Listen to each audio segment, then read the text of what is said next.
Welcome to the Daily Intelligence Brief from IntelStor for the 9th of December, 2025.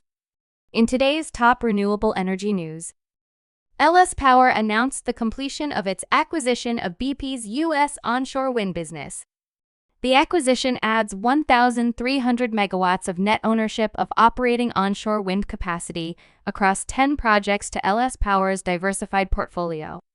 With this addition, LS Power operates more than 22,300 megawatts of American-based generation capacity, along with more than 780 miles of high-voltage transmission lines.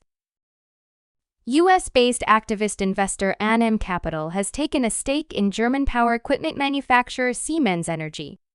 They are asking the group's management to review its loss-making wind division. A spin-off of the Siemens Gamesa business could raise returns for Siemens Energy's investors by as much as 60% as it would focus activities on the group's lucrative gas turbine and power grid businesses. Siemens Gamesa, which is still recovering from a quality crisis from 2 years ago, posted an operating loss of €1.36 billion in the fiscal year ended September. Oklahoma Governor Kevin Stitt criticized the Trump administration for canceling wind energy projects on Tuesday. Since President Trump returned to office in January, his administration has halted approvals of green energy projects across the country, including wind farms. On his first day in office, Trump issued an executive order barring the federal government from auctioning off the rights to build offshore wind farms. The directive also temporarily blocked the construction of wind farms on public lands.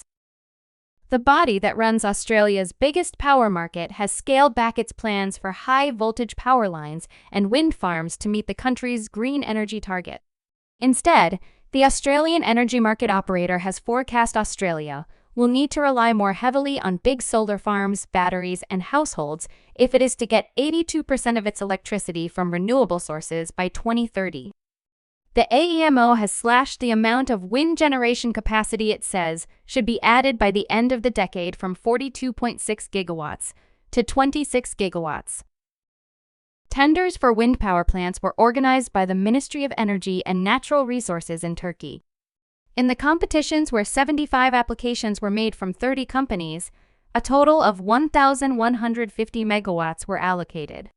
The winning companies will be able to sell the electricity they produce from the date of the contract signed in the free market for 72 months. The electricity produced for a full 20 years will then be given to the transmission system with a price of 3.5 euro cents per kilowatt hour. You can learn more about all of IntelStor's market and sales intelligence offerings at www.intelstor.com and subscribe to our channel today.